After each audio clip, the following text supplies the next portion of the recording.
All right. Well, welcome, everybody. This is Elaine Holland, Harmony Hill's Executive Director, and I am delighted to welcome you to our first webinar, our Sundays at 6 series of the new year.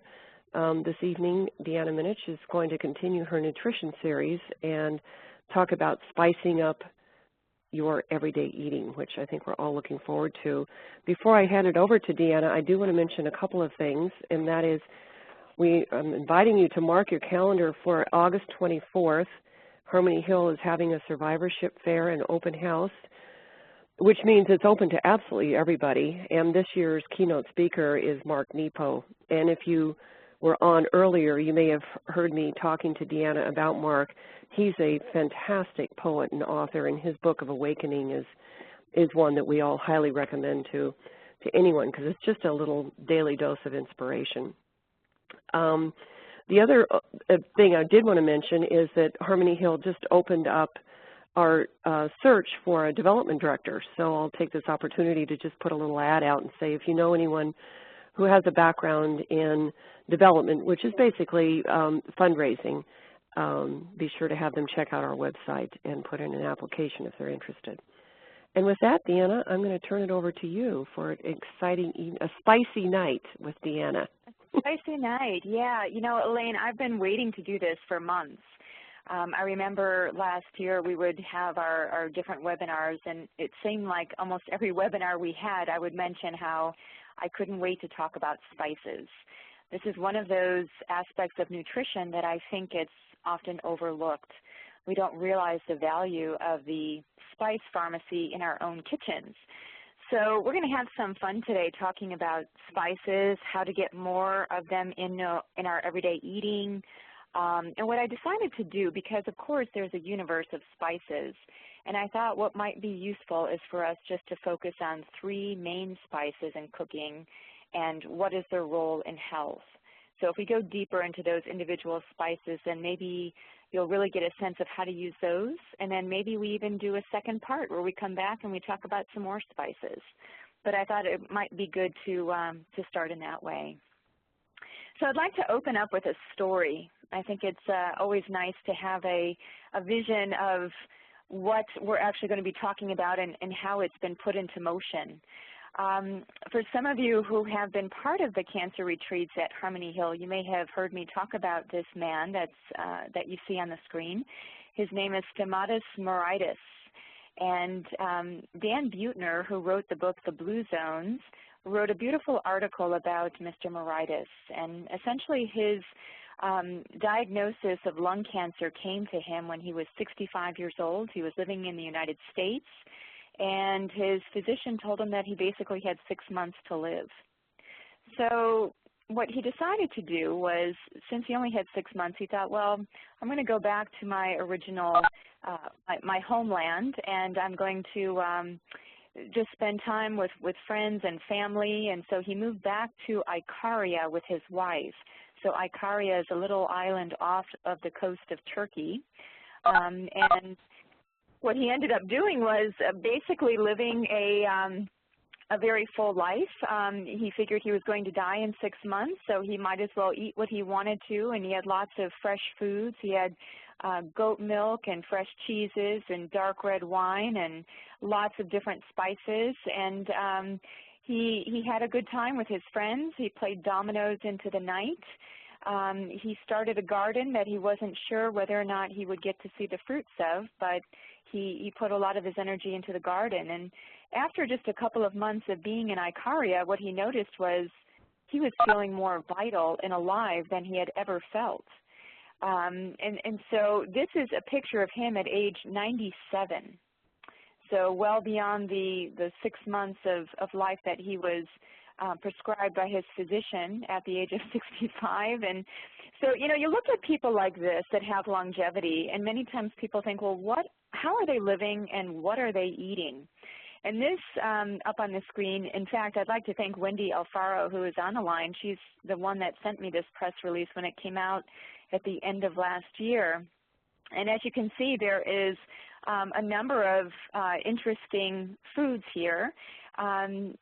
We've got spices, we've got whole grains, we've got fruits and vegetables, and many times when we think about the Mediterranean diet, we think about olive oil and tomatoes, and we don't really get much beyond that, or maybe even olives.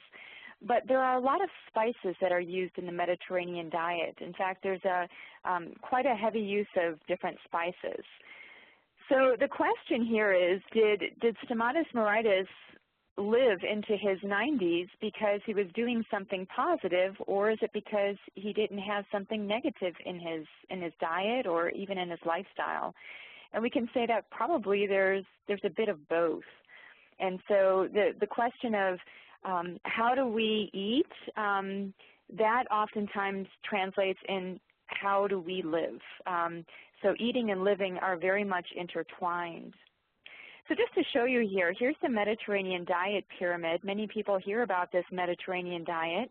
And if you look close up here, the Mediterranean pyramid does talk about herbs and spices, that every meal is based on having some type of spice. So there are some common spices that are used in the Mediterranean diet.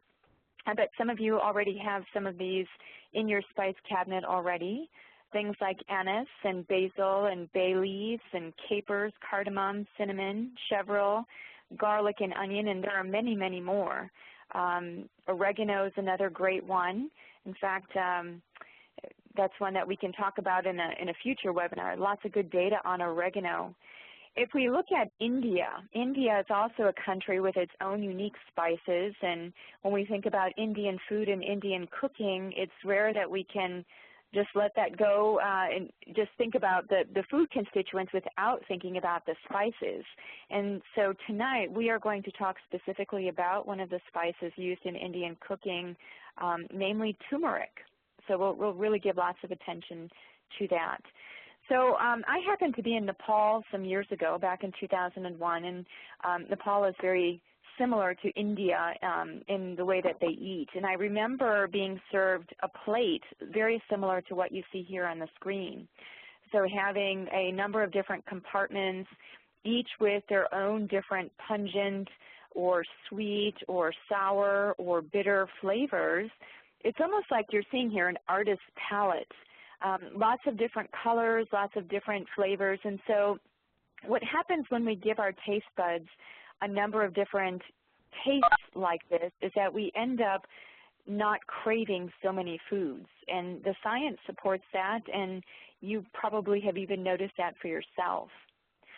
So spices go way back. In fact, I really like this quote from Charlemagne, an 8th century king who conquered a lot of different lands and really made spices the goal of his conquering of specific countries, continents even.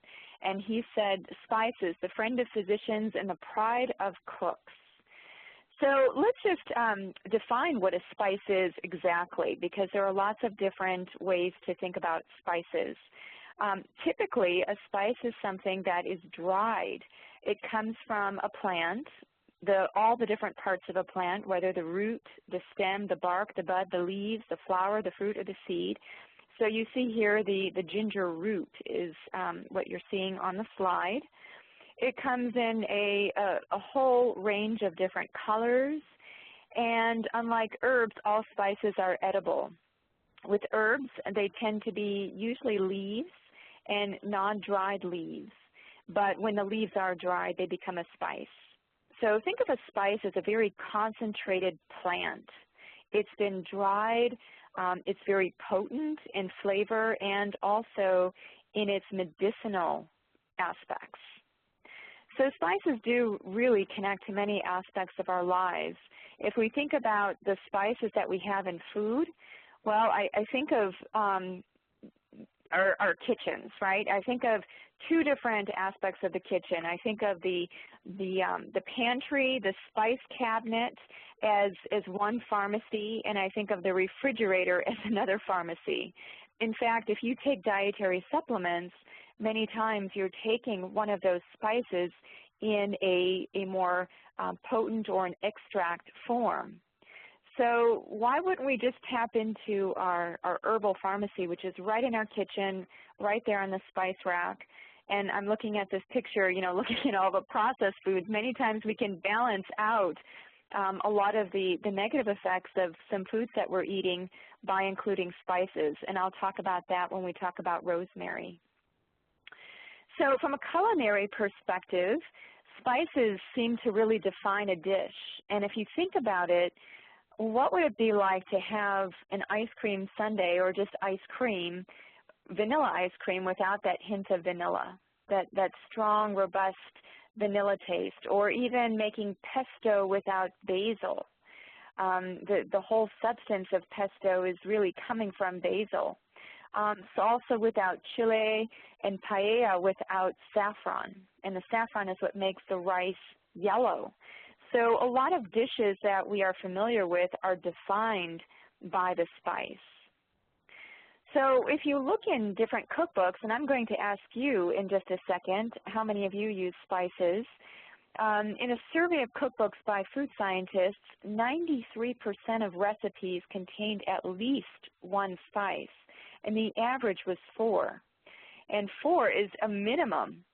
Keep in mind that it's just a minimum. If you're eating a lot of ethnic foods, Thai foods, Indonesian foods, Indian foods, even Mediterranean foods, chances are you're getting much more in the way of spices. One of the aspects for activating the medicinal quality and also the flavor qualities of spices is to use heat. So in Indian cooking, typically what they do is they take a separate frying pan, they put in hot oil, whether it's sesame oil or some type of vegetable oil, even ghee. Ghee is clarified butter. And then they add the spices to the oil to release the good smelling oils that are in those spices. That's a process of what we know is tempering. And then from there, then they add those spices into the meal. And you can do that at the end of cooking. You can do that throughout cooking. It really depends on the dish. So as we go through, I'm going to be speckling the webinar with lots of different tips along the way. So if you need to take notes as we go, that might be a good idea, because I really made sure to make the webinar chock full with different tips. So the question always comes to me, well, Deanna, you talk a lot about spices, so where do we buy good spices?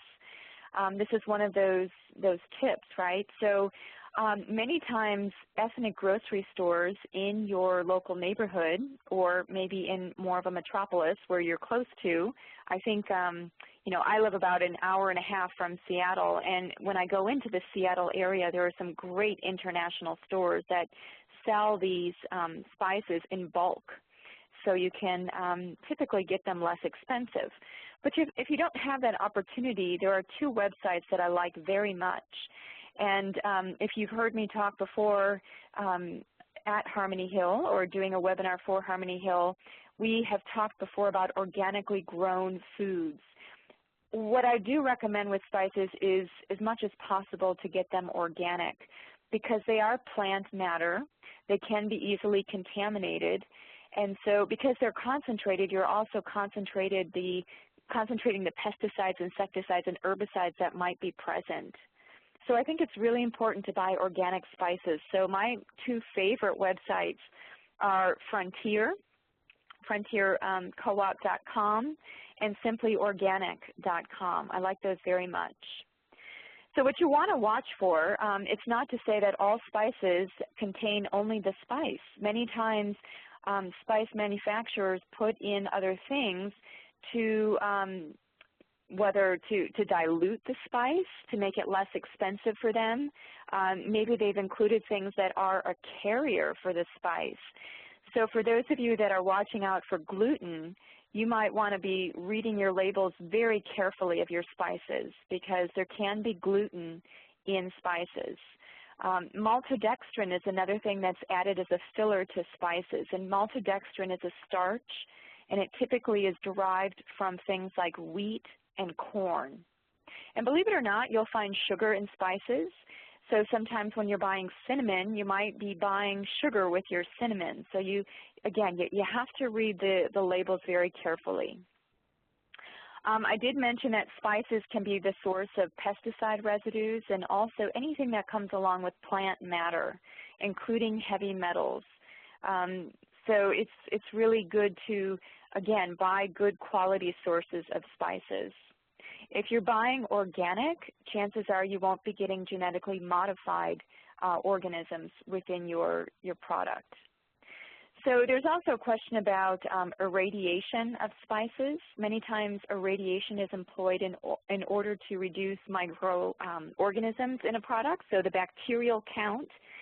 And so, you know, there's a lot of debate around irradiation of spices, but, you know, it's kind of like you have to decide what's really worthwhile and pick your battles, because if you don't irradiate, chances are you can be getting some infiltration of these different microorganisms and bacterial overgrowth. So what do you need in order to make spices work in the kitchen? Well, some of the things that I have a mortar and pestle. I think it's great, especially if you're grinding up peppercorns or you want to use that to grind up the cardamom pods in order to toss that into your chai tea. I like marble because it's inert, and if it's wood, chances are it'll take on more of the flavor and the odor of the different spices. You can also do this kind of old-fashioned where you take a rolling pin and wax paper and you can grind up spices that way. You can have a dedicated spice grinder or a coffee grinder. So many times those little individual coffee grinders that you can use to grind up flax seeds can be used for spices as well. Handheld mini food processor, if you're really fancy in the kitchen, could be another tool to use. And then also, in order to, again, liberate a lot of the material from the spices, using a small skillet for that purpose. Now, what about storage? I think that this is something that we often forget about, is making sure that the dates on our spices are current. So if you buy spices in bulk, it's a really good idea not to keep them in that plastic bag, because there's going to be more porosity and more degradation of the spice. So it'd be good if you can transfer that to something like a glass container or a tin container. You can buy them fresh. You can buy spices in a lot of different ways, but they'll keep the longest if you buy them in their whole form. So if they're not ground up already, then you have them more preserved, where you can grind them up manually. And of course, that takes a lot of work. So that's up to you, but you may get a different flavor profile. Spices degrade in heat, light, and oxygen, and also in the presence of moisture. So keep them in a cool, dark place, which is why when I showed you that picture of the pantry, keeping them in a place where they're not in the light so that they don't break down. Some people keep them around their stove, and that's not such a great idea either, because it might be warmer by the stove. So if you do that, try to keep them a little bit further away and make sure that the container is closed tightly after you use it. The average spice, if it's ground up, so that would be a little bit more susceptible to being broken down with time, and under ideal conditions, you're looking at probably about 2 to 3 years for that spice to last. And one of the ways to test to see whether or not it's still a very vital spice is to rub it between your fingers to detect whether or not it still smells good. You know, use your nose as much as possible, because you can get a lot of information that way. For some methods of cooking, especially even in the Indian tradition, they like to roast the spice slowly before they grind it.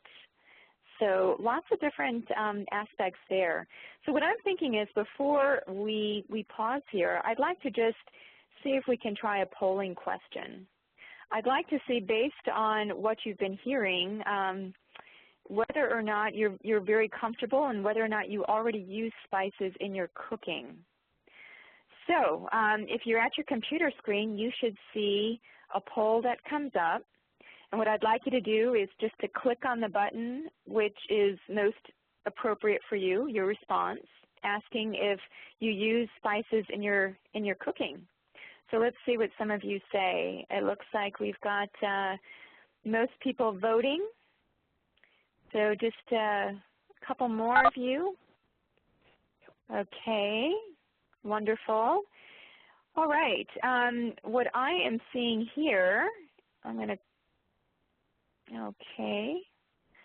So a majority of you do use spices. I'm seeing 61% of you say that you use spices every day, which is wonderful. Great job. 61% is the majority. 14% of you say somewhat, so maybe you're using them maybe every other day or occasionally.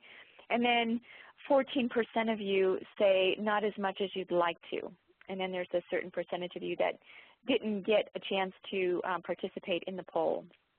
So that's really interesting.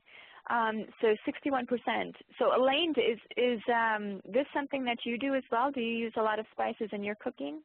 Well, the question that came to mind is, does salt and pepper count as a spice? They sure do. They sure do. Yes, I use spices, and I use them heavily because I'm one of those people, you know, over time has had allergies and doesn't have a really strong sense of smell or taste. So the spicier the food, the happier I am. That's wonderful, actually. And, you know, the more you use spices like that, like you're saying, it makes the eating experience more pleasurable and more sensory gratifying. So you'll have less cravings if you use spices. Yeah. So interesting what you said. I wanted to also say, if anyone has a question, now that we're kind of at a pause point, if you can raise your hand on if you're online, one of the people online, I can open up the line for you. Or you can, if you want to stay anonymous, you can just chat the question online as well. And as we were waiting here, I was wondering, Deanna, of all the spices you listed, which ones are the ones that you find are your favorite that you use most often in your kitchen? Those are the three that I'm focusing on tonight. Oh, great. Oh, that's I have a method huh? to this madness. So we're going to be talking about turmeric, rosemary, and cinnamon. Those are the three main spices I would say that I use in the kitchen. I think I would also add to that list ginger. I do use quite a bit of ginger. And because I like Indian cooking and chai tea, I happen to use cardamom. And what I'd like to do is also mention that a lot of these spices are good not just for cooking, but also for topical use and for the skin. A lot of these different spices, there are recipes like for facial masks, especially using turmeric for that, and also cardamom for the hair is wonderful. Doing a cardamom rinse has been shown to be good, at least traditionally, looking at traditional medicine, for things like graying of the hair or early hair loss. So, you know, all these spices, again, they're so medicinal. And there is a great book called Healing Spices. And if you just Google healing spices, or if you look on Amazon, much of the information that I'm presenting in this webinar, in fact, is coming from this book, which is scientifically based as well as traditionally medicine-based. So if you want more information about spices, and this really tickles your interest, I would say to definitely go deeper and to get that book. It's a wonderful book. Super. Well, I don't see any questions, so why don't we just press on and get into your favorites or whatever's next. Like that, I was so selective in that. Yeah. So before we do that, I just want to give some overarching recommendations of how you can get more spice into your food. So 61% of you do use a lot of spices, but maybe there are ways that you can get even more and creative uses of them. So one of the ways that I do it is to add it to my smoothie in the morning.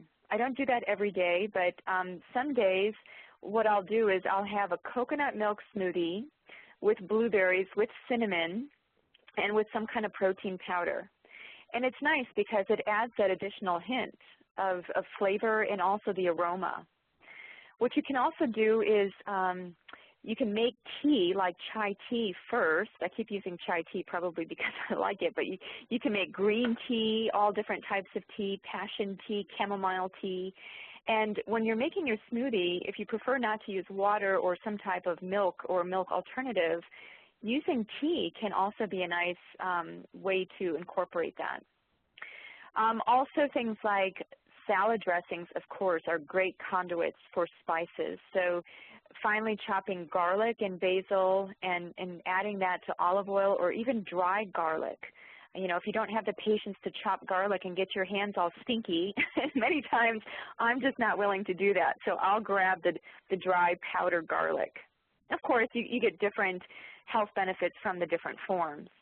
Adding herbs to salads or sandwiches can also be great. Mint is a great digestive. In fact, mint is one of my other favorites, actually. In fact, even while I'm doing this webinar, I'm drinking a mint tea. It's so incredible for the stomach, for digestion, just overall has a lot of different medicinal uses. You can sprinkle spices in soups or salads. You can marinate lean meats in curry or curry pastes. And in fact, when we talk about rosemary, I'm going to mention to you how you can use rosemary to offset a lot of the damage that's done during the cooking process in meat. And what I've learned from my grandmother is to use cinnamon on just about everything, including oatmeal. I remember when I was growing up having bread with butter and cinnamon. My grandmother would put cinnamon on green beans, of all things. And, you know, when we learn about cinnamon tonight, what you're going to learn is that it's a great insulin sensitizer. It's a great way to help balance your blood sugar. So there's a reason why we would include cinnamon in certain foods. Even scrambled eggs in the morning using parsley or chives. If you have any kind of fruit like apples, usually apples, of course, go very well with cinnamon. And Americans are notorious for their cinnamon love. You know, they really like to add cinnamon to many different things. Substituting tea by steeping lemongrass or mint in hot water, you know, and that's a really nice thing to do. I also do this with ginger. I'll take ginger, and not the spiced ginger, but the actual living root, and I will slice it very finely, and I'll pour hot water into it and let it steep, and then I'll add some lemon. Adding freshly grated garlic to mayonnaise for an easy aioli. Adding fresh or dried herbs to your favorite pasta dish. Pasta is a great conduit for a number of different spices. I also put up here ghees. One of my favorite things to make for a gift for people is to make a spiced butter. So ghee is clarified butter. There's a process by which you can make it. If you Google it, you can probably find out how to do it on your own. But when you make this ghee, you can add in things like rosemary. You can even add in things like zinc, probiotics, and some other medicinal agents, and then it solidifies so that you get some of those actives every time that you use the butter. Honeys, there are a variety of different spiced honeys that you can make yourself, like lavender honey, ginger honey, a lot of different variations on honey. And oils as well. Sometimes you'll see vinegar and oil together with a rosemary sprig or some other type of herb included or spice. And also salts. You can make your own salts by including different spices, things like oregano or dill into the salt, and it makes for a much more interesting salt. And again, you can make these as gifts. And sprinkles, so that would involve things like sugar, if you chose to use sugar and combining that with something concentrated like cinnamon. So there are a lot of ways that spices can be used as medicine, and being that we're here tonight on behalf of Harmony Hill, one of the focuses of Harmony Hill is cancer. And we speak about this when we have the cancer retreats, and how diet plays a role in certain cancers, and that 35% of cancers in some way have something to do with the foods that we're eating. Inflammation is at the heart of cancer, I would say, in terms of a lot of the different mechanisms. And so what's really interesting, if you look at the countries that consume a lot of spices, these countries tend to have lower rates of cancer. So here I'm showing you spice production in India and China and the U.S. And in India, and of course India is changing, it's becoming much more westernized in its eating, but what we see here in this article was from 2011, 2009, what we see is that the cancer rate in India is very low relative to their spices, whereas in the United States we see higher cancer rates and much lower spice production. So cultures that focus on spices tend to be healthier. In India, for some time, we were seeing very low rates of dementia and cognitive decline, and it's been thought that that's because of the curry that they eat, that curcumin is very protective. Greece, for some time, has had low rates of cardiovascular disease, maybe because of the amounts of onions and garlic, rosemary, and marjoram that they consume. And Spain consumes the highest amount of saffron. And what's interesting is that on a population basis, they have the lower levels of LDL cholesterol. LDL cholesterol is the bad form of cholesterol. So spices are what I would call the jewels of the plant kingdom. They're antioxidants and they're also anti-inflammatory. Both qualities would make them so important for reducing things like cancer incidence. Many people ask me the question, well, can I just eat fruits and vegetables and get everything that I need without having spices? And I would say that what you have in spices is very unique compared to fruits and vegetables. And so it is really important for us to make sure that we are getting the variety of different spices. So here are some unique phytonutrients or plant compounds that you find in spices that you would only find in spices and not in fruits and vegetables. So let's just take one of these as an example. We'll go with Elaine's love of black pepper. Now, in black pepper, there's a compound specific to black pepper called piperine. In fact, it's the compound that makes you sneeze when you crack fresh pepper. And piperine is a really neat compound because when we have it with certain foods, it actually helps us to absorb certain foods better. So even things like curcumin, it can help us to absorb things like curcumin better.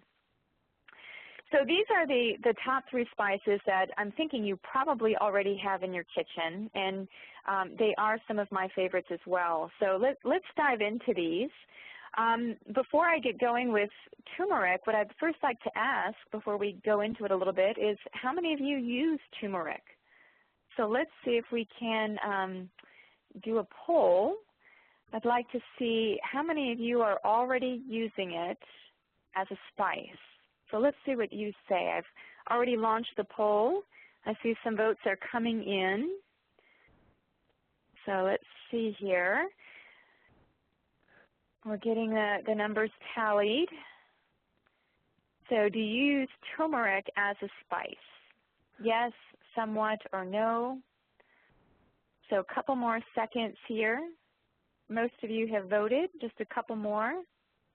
While we're waiting for the final votes, I just want to remind everybody, this session is being recorded and will be posted on the Harmony Hill website. So if you missed something and you want to go back and remind yourself, you can always listen to the recording later. Yeah, that's a really good point, Elaine, because many people have asked us for the notes and for the slides, and what we're able to offer is that recording. You can listen to it as many times as you'd like. You can stop in certain places and take notes. So it's very convenient. Yeah, I also see a question about turmeric, which is what is a recommended dose, both pills and added to food, or just the pills? So that's another thing we can, if you could answer that question. Okay, great. Yeah, and actually I have a slide that addresses that specific question. So okay, let's see, great. the poll results are showing us that 33% of you, a third of you, are saying that you do use turmeric as part of your daily cooking.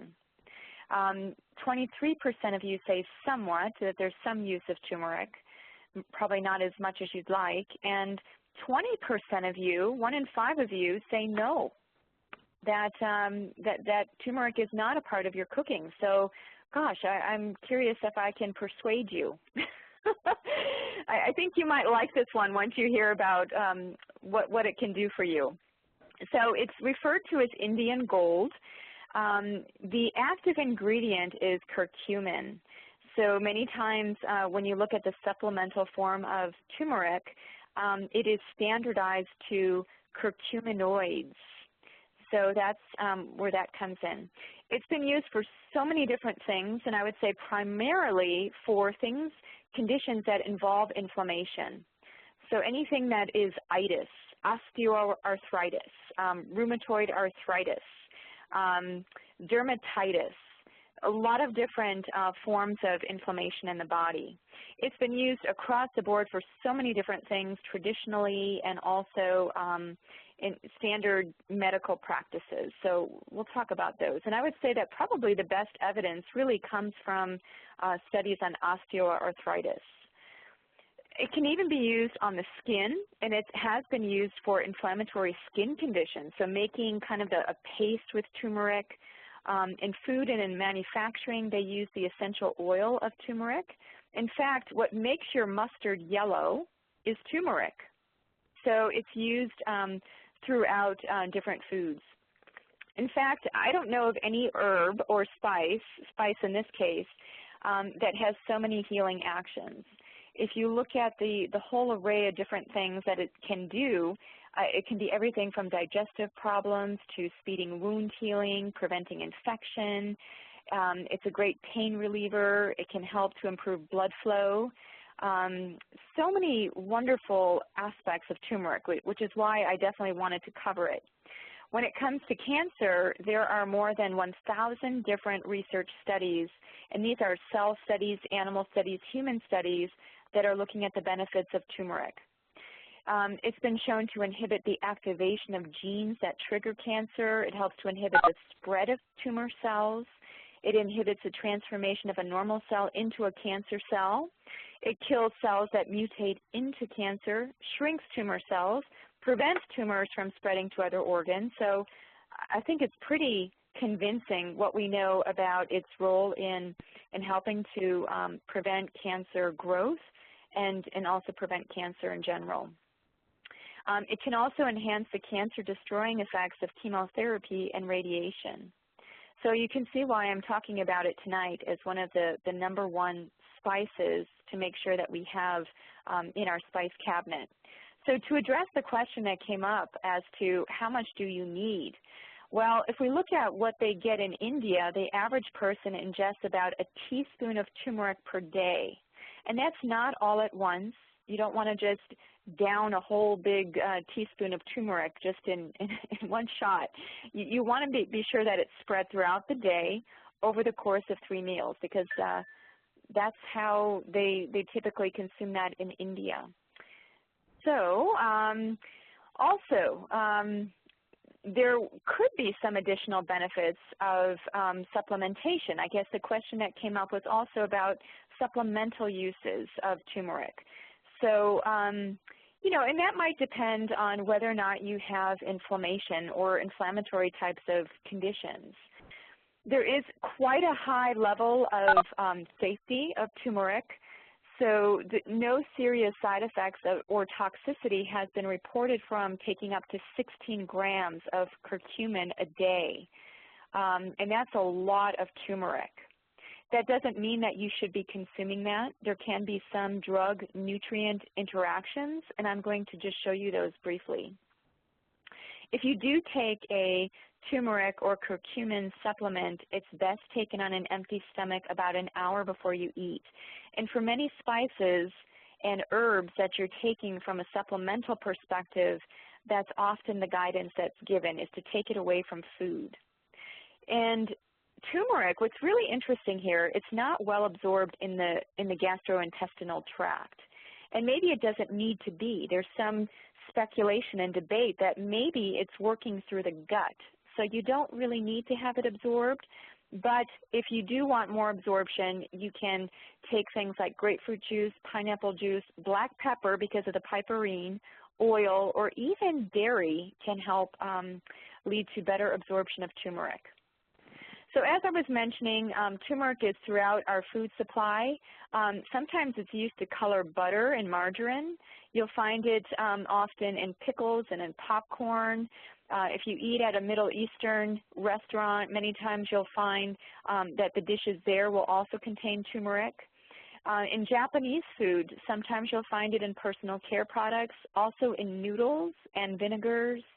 And in England, turmeric is included into cough drops and even veterinary medicine.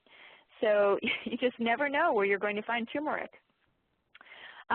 When you're buying it, there might be some change in color, and that's just depending on the viability, how fresh it is. There are different types of turmeric from the different types of regions of India. And there's one specific region in India called Aleppi where you can get 2 times the amount of curcumin within the turmeric compared to some other regions. You can buy the fresh root, but it's very hard to grind, and you won't get the same concentrated effect. And you can get that at the grocery store, probably more of a specialty store, so it kind of looks like that ginger root, but it's orange in color on the inside. So ways to get more turmeric for those of you who are not getting a lot of turmeric. So this is one of the spices where it would be good to heat oil in a pan and then to add the turmeric to liberate a lot of the actives and the aroma, and then to add something like vegetables to make a stir fry. You can include it with apples. You can include it to meat, poultry, or fish. I even think about tandoori chicken and the use of different spices there. And a lot of these spices, when you're using them together with meat, again, can be very protective and won't give you a lot of the byproducts that form during the cooking process. So you can add turmeric to fried onions, which would be nice because that works synergistically as a chemopreventative. And also, if you want a 1-2 punch with your cruciferous vegetables, adding some turmeric to things like broccoli or the other sulfur-containing cruciferous vegetables to get an even better anti-cancer punch from your food. Okay, so I actually think yellow mustard, if it doesn't have a lot of adulterants in it and it's pretty clean, can be quite good. Because the ones that I have seen and the ones that I buy tend to be pretty basic in their ingredients. I like, if I'm having tofu and I don't feel like having eggs, if I buy the soft tofu, the crumbly kind, and add in some turmeric, I can make it look like scrambled eggs, and it tastes really good too. Lentil soup is a great medium for turmeric. You can add it to dips and salad dressings. You can blend it in melted butter and drizzle over cooked vegetables.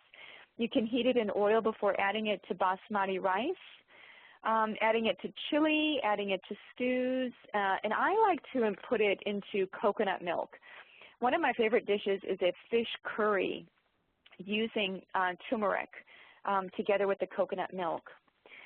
So the dairy will also mask some of the flavor of turmeric. So if you're finding that that it's too strong, that you've added too much, you might have to add in something like coconut milk or a milk alternative if you want to dampen down the smell in the aroma overall. So lots of different ways to get turmeric in the kitchen. I can load you up with ways after ways. Even quinoa. For those of you that are moving away from traditional grains like wheat and corn and moving into things like millet and quinoa, turmeric is a great spice to include with those alternative grains. Just a couple of things to note. Turmeric does stain. That yellow-orange color can get on your clothing, and it can definitely stain. It can also stain your skin. So, but that is more of a temporary stain that should wear off in a couple of hours. And what I have found to be effective is to use a little bit of lemon juice in removing some of that stain. It pairs well with a number of other spices as well. So I've listed some of those here. And curries is what I think it's really known for. It helps to bring out a number of the flavors that you get in meats and vegetables through the curries. Now, if you are taking turmeric as a supplement where you might get more of it, there are some things to note here. And I think that just because things are natural, quote unquote natural, and from plants, it doesn't mean that they're without precautions. So some of the things that I'm listing here is In pregnancy, turmeric, large amounts might stimulate menstrual flow in the uterus. If you're using any kind of pharmaceuticals that affect platelet aggregation, so things like Coumadin or warfarin, this could enhance some of the activity of those drugs.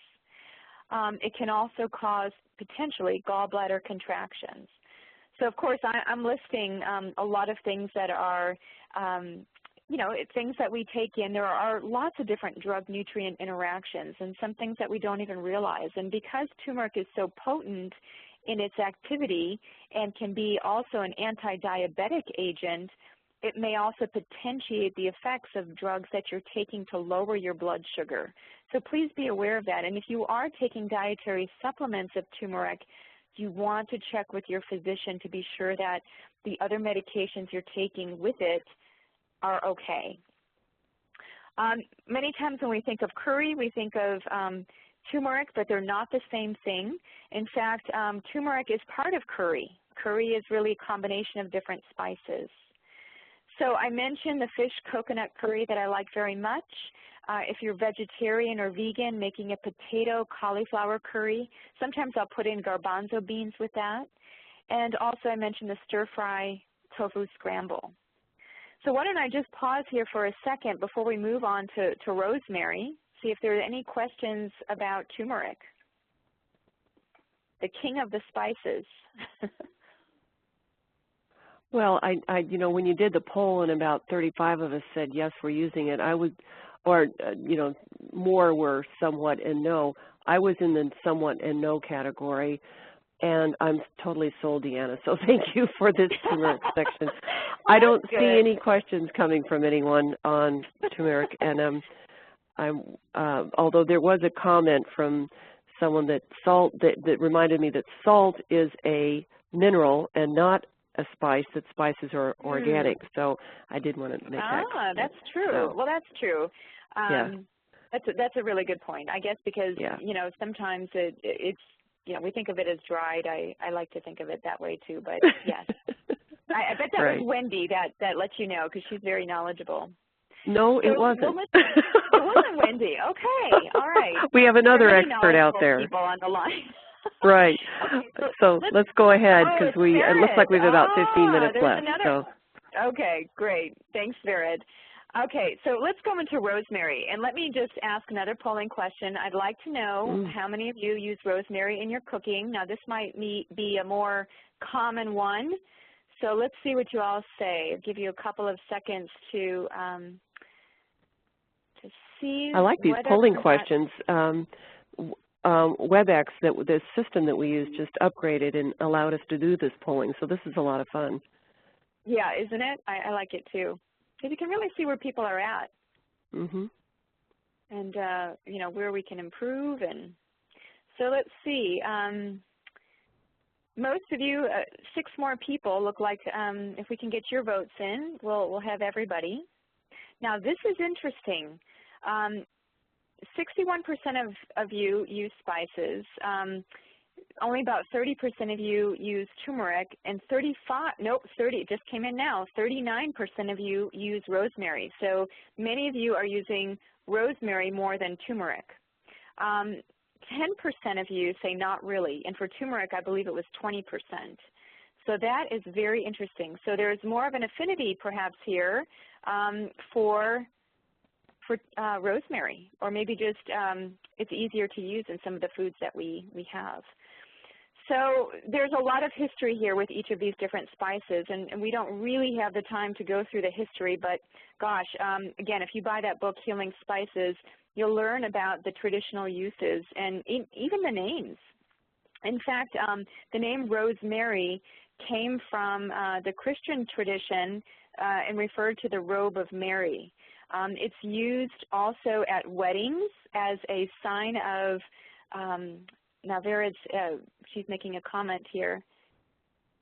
Oh, she's asking whether or not if we have more meat eaters on the line, because rosemary pairs very well with meat, and she's right. So maybe that's something we can ask at the end.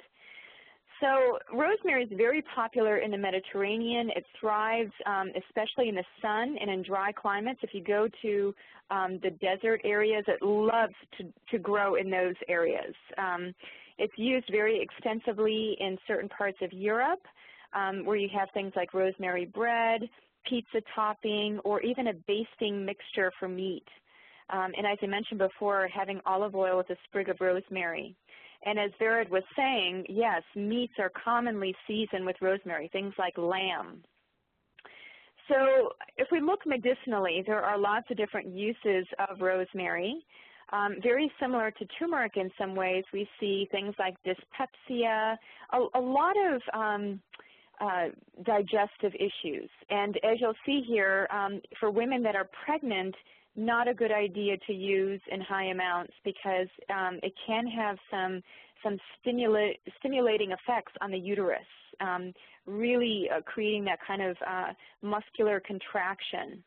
It can also increase menstrual flow, but it can be helpful for things like gout, cough, headache, lots of different things traditionally and also scientifically.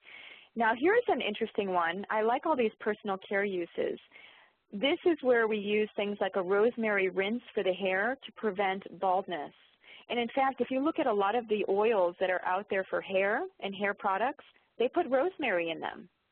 And I often thought that it was because of the smell of rosemary, but as you can see, it has another benefit as well.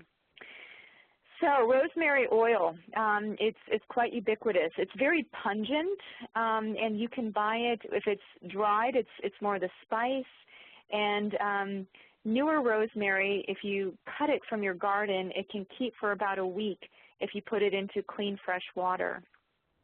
Believe it or not, most of the rosemary in the United States comes from Spain, where it grows quite ubiquitously all over. So it's got a lot of different benefits, antibacterial. What I like about rosemary is that it's a great immune enhancer because it's antiviral, it's antibacterial, it's an antioxidant, anti-inflammatory, and there are many great studies looking at a whole host of different conditions here. It's not even just focused on one, it's all across the board, a number of different things. Now I did mention precautions with all of these spices in high amounts. People with high blood pressure, ulcers, Crohn's disease, or ulcerative colitis should not take rosemary. And also, as Vered is mentioning too, you don't want to take the volatile oil. That is, you know, that can be very irritating. What I'm talking about here is the spice, the ground up, dried matter. So make sure that you've got that clear in your mind too. Possible interactions. If you are taking any number of different drugs, you can see a potentiating effect of rosemary. So things like anticoagulant drugs, if you have high blood pressure, it can interfere with the action of some of those antihypertensives. And also, if you're taking anything that's helping you to control your blood sugar, you might see a potentiating effect there or a stimulating effect. All right, so remember I mentioned meat. When we cook meat, we tend to get the production of a lot of these breakdown products, these toxic chemicals called heterocyclic amines. And this is a problem for things like cancer. In fact, these heterocyclic amines have found to induce DNA damage, at least in animal studies, and that people that have a high intake of grilled meat have higher rates of various cancers, especially things like colon cancer. That's pretty well known. There's also an association with breast cancer, prostate, and pancreatic cancer. So what can you do with rosemary? Well, when you sprinkle rosemary on burgers before putting them on the grill, they form less heterocyclic amines than burgers without rosemary. And in fact, if you put rosemary into the hamburger meat itself, in addition to sprinkling some on top, that's even better. So lots of nice benefits there. Now, I mentioned that you don't want to ingest rosemary essential oil, but by breathing it, this can also help to reduce stress. A lot of these different spices and their oil forms can help to reduce stress. So this has a very pine-like, almost a minty, pepper-like taste. It's really hard to describe rosemary unless you've actually had it. It's very strong, so it can be overpowering. And it's quite hearty. It doesn't lose its flavor in long, slow cooking, like if you're making soups or stews. And because of its high oil content, it works really well with fatty liquids. So what you can also do is to throw some rosemary sprigs on the coals near the end of grilling and let the smoke lightly scent the food. Another very medicinal thing to do, just more from a stress perspective. Having that aroma can stimulate the appetite, help us to relax. So rosemary pairs well with a number of different spices, as I have listed here. It complements recipes that have chicken, game meats, grilled vegetables, lamb, pizza, pork, rabbit, and tomato sauces. I really like rosemary. So other ways to use it, and there are just so many different ways to use these different spices. So just to put some of them up here, finely chopping those leaves, adding them to bread mixes, biscuit mixes, adding them to fruits, adding them to vinegar, sprinkling it on bread that you're going to grill. You might want to flavor vegetables that are pretty strong, especially the sulfur-containing vegetables like Brussels sprouts, which not everybody likes them. And so rosemary, because it's so overpowering, can really help with making it less offensive in terms of taste. So here are some recipes, right? So grilled rack of lamb for those of you that eat meat with a rosemary rub, Hungarian goulash, pizza spice blend, which you can make on your own, and even a special barbecue rub, spice de Provence, which is used a lot for chicken and other meats, and roast chicken with cloves of garlic. And as I mentioned, I like to make butters with different spices, and rosemary is one of the spices that I include because it's an antioxidant, and so it helps to prevent the breakdown of the compounds in the butter. So just some other quick uses here. Rosemary tea stimulates circulation. It can be added to potatoes and in salads. You can also make your own rosemary tea as a hair rinse. It helps to stimulate the circulation of the scalp and makes hair shiny. And it's really good to gargle with rosemary tea if you have canker sores or any kind of inflammation in the mouth.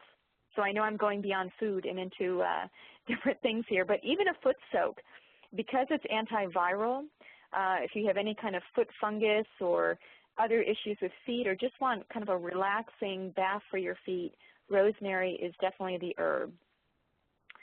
So I'm noticing we just have a couple minutes before 7 here, so any quick questions before we close with cinnamon? I have a cinnamon turmeric recipe that somebody has sent that I'll mention at the end. So unless this would be very nice. This came from Dr. Sanjay Gupta. It's for an evening cocktail. So a cup of almond milk, half a teaspoon of turmeric, 1 teaspoon of cinnamon, 1 teaspoon of honey, 1/4 teaspoon of ginger, warmed in a pan. This sounds familiar. Yeah, Sanjay Gupta had. I bet it's from Vered. Yeah, that sounds great. Yeah, as an evening cocktail. So I wanted to mention that before we have too many people dropping off because we're getting close to the hour. So why don't we continue with cinnamon? For those who can stay on, stay on. It will be recorded, and if you need to come back later, if you can't stay on this evening. So back to cinnamon, Deanna. Yeah, cinnamon should be fairly quick. So let me just do a quick poll here just to see how many of you use cinnamon in your cooking. I'm really curious. I bet that this one might be the highest that we've tested so far. But let's see what the numbers tell us. Oh, Barrett is saying just throw it on your oatmeal, right? Okay. All right. So let's see. Just about everybody, 4 more people. Okay, very good. Well, I guess the prediction is true. 59% of you use cinnamon. Oh, my word. 17% say somewhat. Oh, actually 62. Somebody else just voted. 62% of you use cinnamon. Only 10% of you say not really. So I guess that might have been Vered. She just messaged that she doesn't use it as much. Well, that's interesting. Very interesting. Okay, so maybe we don't need to spend as much time on cinnamon, but let me just cover some of the interesting perspectives of cinnamon. So again, lots of history here. If we look at modern day cinnamon use, very much a beloved ingredient. What we see is that it's very popular in the United States and in Europe. It's used in a lot of sweet products, whipped cream. It's used in hot beverages, mulled cider, wine, fruit cakes, stewed fruits, pastries. Maybe that's why people use it, because there's such a fondness too for all these different types of foods, right, where we would use cinnamon. If we look at traditional medicine, the way that cinnamon is used there is for stomach upset, muscle spasms, respiratory ailments, and even type 2 diabetes. But one of the things I like to caution people with cinnamon is it has a warming effect. So you want to be careful that you're not getting too much cinnamon all at once. And in fact, back to the dose per day, I believe Dr. Richard Anderson at the USDA has said about a teaspoon of cinnamon per day. So very similar to what we saw for turmeric, dry turmeric, right? So for those of you that struggle with blood sugar balance, cinnamon is a great insulin sensitizer, and what that means is that it helps your body to respond to insulin better, and insulin is what helps your body to shuttle all of that sugar into your cells for energy. So it's actually a good idea to have cinnamon with a more sweet product because it will help in the processing of that sugar. Okay, so lots of different uses here, even topically, orally. It's been used in mouthwashes. I even have a dental floss that is cinnamon flavored. Cinnamon has these anti-inflammatory effects, so very similar to what we saw with rosemary and also with turmeric. So I would say here the most memorable thing is really to think about diabetes.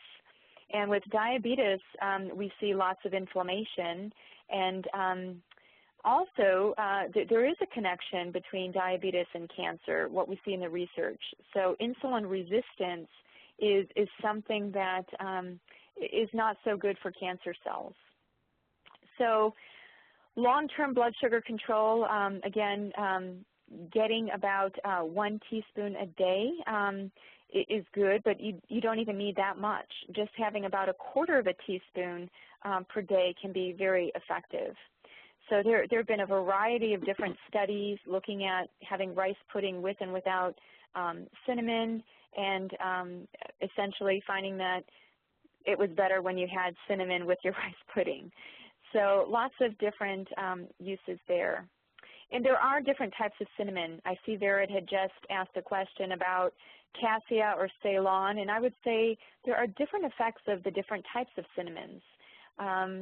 So cassia tends to be the one that is most coveted in some ways, and probably most common. And from what I can recall from the studies, a lot of them use cassia. Okay.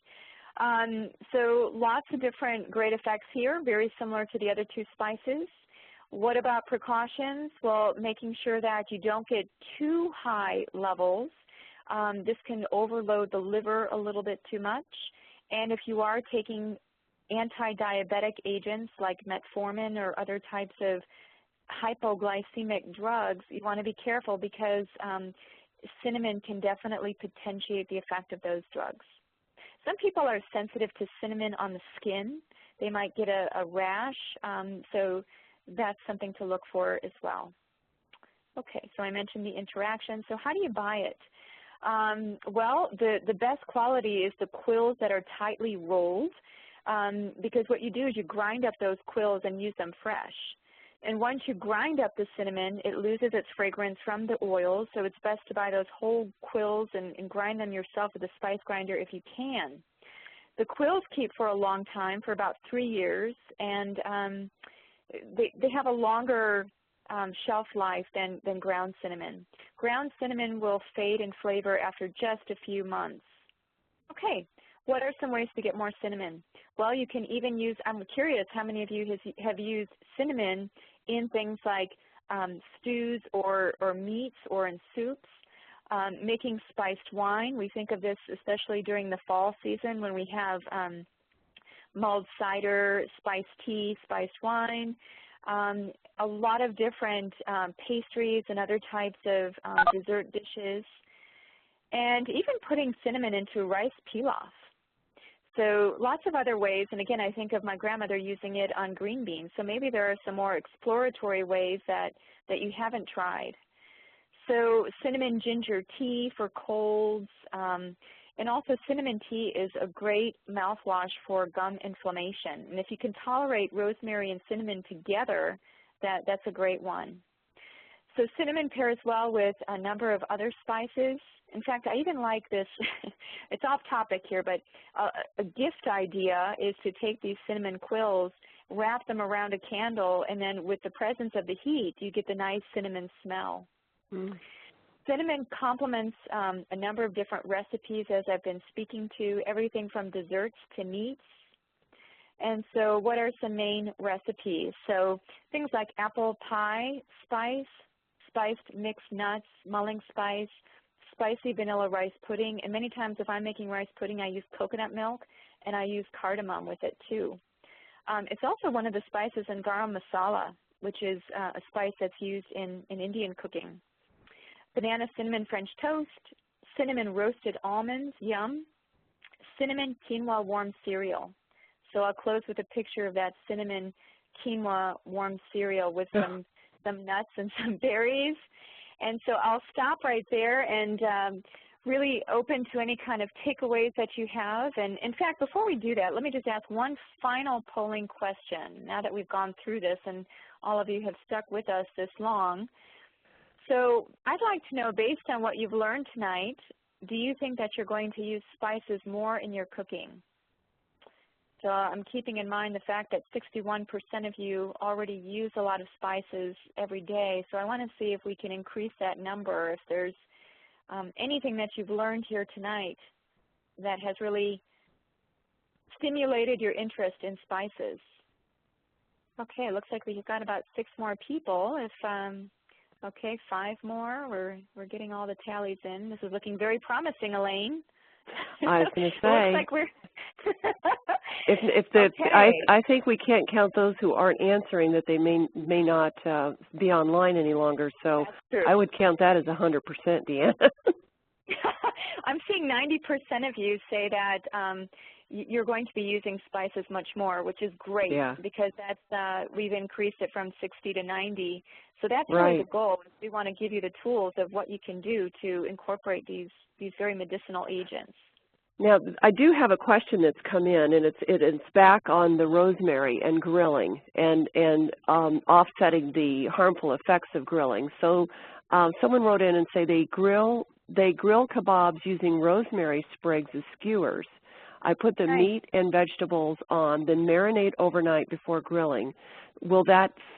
Does that fit with the grilling guidelines to help reduce any harm? I would think it would, absolutely, and especially by marinating in the rosemary, you're really penetrating the tissue of the meat much more.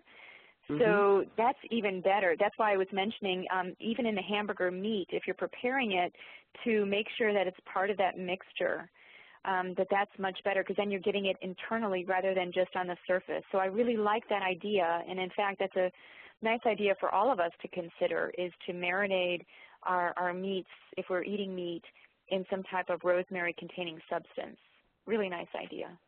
Yeah, and then there was another question about the pronunciation of, and I'm messing it up. I don't know. I'm not sure how to pronounce turmeric. Is it turmeric or turmeric? Or how? You know, I've heard it pronounced both ways. It's kind of like tomato. I say turmeric, but you know, that's because I've heard my colleagues say turmeric. Maybe in the culinary world they say turmeric. So I come from more the science world, so maybe there's a difference there. I'm not sure, but I think we can say it both ways. Okay, and then one more question. Is there a concern about rosemary oil in let's see, is there a concern about rosemary oil with Crohn's disease, et cetera? Is there a concern with more rosemary oil? I'm oil? not sure what that means exactly. Again, we don't want to be consuming a lot of these essential oils in their concentrated oil form.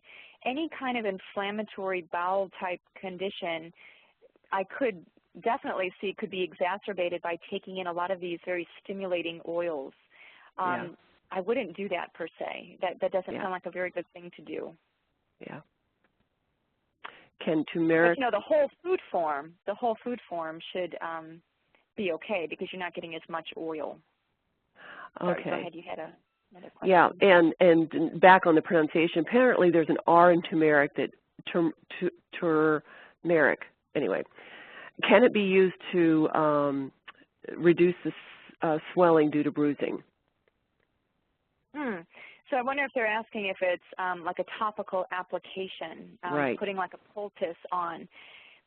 Quite honestly, I don't recall seeing any studies on that. But someone else has said yes, so someone else has answered that question from their perspective. Great. Next time you're going to be the host because you'll see all this chatting that's going on. Elaine has, not this Elaine, but another Elaine has a question, and I'm going to go open the line to allow her to speak. Okay, great. And it looks like it's not letting me allow it. Can you do it? Let me see. All right. Participants. You know what? I can't even open up the participant window anymore. I'm not sure why. Okay. And here we go. Clicking. Yes, it's working. Oh, Elaine, yes, I see her hand up. Let me see if it will enable me to let her speak. Just a sec, Elaine. And while we're opening Elaine's line up, coconut milk, do you have a brand that you recommend? Yes, I do. I like the So Delicious form of coconut milk, and be careful because many of the coconut milks that are coming out now are sweetened, unfortunately. So you have to look for unsweetened, and I know that So Delicious is a brand that has a form of coconut milk that is unsweetened. I don't like it as much from the can because a lot of cans are lined with things like bisphenol A, and a lot of that leaches out into the liquid. So I like to get my coconut milk from the kind of the more milk container-like products, right? So the UHT containers, the boxes, or even the larger containers of the well, you see the soy milk in those types of containers that look like milk, very similar for coconut milk, but I don't like the cans. Great. And were you able to open the line for Elaine? Oh, did it work? I'm not able to do it, it looks like. I'm not sure why. No. Okay. Well, apologies, Elaine. We are not unable. I know. I'm going to make you a panelist and see if, no, that's not letting me do that either. Okay. Maybe she can chat the question, and then we can She was chatting before, so I think she wanted to talk to us about the pronunciation of turmeric. Okay. Yeah, well, I think I've seen it both ways. Yeah, it looks like we weren't able to make her a panelist. All right. Well, with that, I think we're ready to conclude and say, be sure to mark your calendars for April 7th, Cooling Down with Anti-Inflammatory Foods. Don't forget there is a ton of information Deanna went through that's on the slide presentation, especially around some of the side effects. So we encourage you to review it again. And for the 6 call-ins who weren't online, I highly recommend that you go to our website and review the material. And earlier, before we started, Deanna did mention that our tools session at the Harrison-Silverdale campus on April 22nd is going to be on nutrition and cancer. so if you're in the Silverdale area and want to join that session, it's between 4 and 6 p.m. You can get a hold of us at Harmony Hill and sign up for that tool session. Then you'll have a couple of hours with Deanna in person, which should be great. So I think that was all the announcements, other than just to say, Deanna, thank you. This is fantastic this evening. Again, you've given us so much, in this case, instead of food for thought, spice for thought. We'd have to check back with everybody in a month to see whether or not we've implemented any new tips that we learned about spices. But I really think that they're amazing. So thanks, everybody. And we're getting tons of thanks online as well. And one big kiss from Spain. It looks like somebody may have joined us from overseas. Goodness, that's wonderful. Thanks for joining us. Yes, and it's 4, she's saying it's 4, I guess it's 4 a.m. there. She got up to dial in for this session. Oh, so, my goodness. Greetings back to you in Spain. Thank you for joining us this evening. Yeah, absolutely. The country of saffron. Country of saffron, right. Big smile and thanks from her. Great presentation. I'm reading a thank you. Somebody else is saying yes, thank you very much. And it's just wonderful, Deanna. You're such a resource. Harmony Hill is so lucky to have you on our faculty. I'm just so grateful for everything you do for us. So, and again, thank you everybody for dialing in. And let's have a spicy month and spicy 2 months. And so on April 7th, we'll get back together. Sounds great. Thank you, everybody. All right. Bye-bye. Bye now.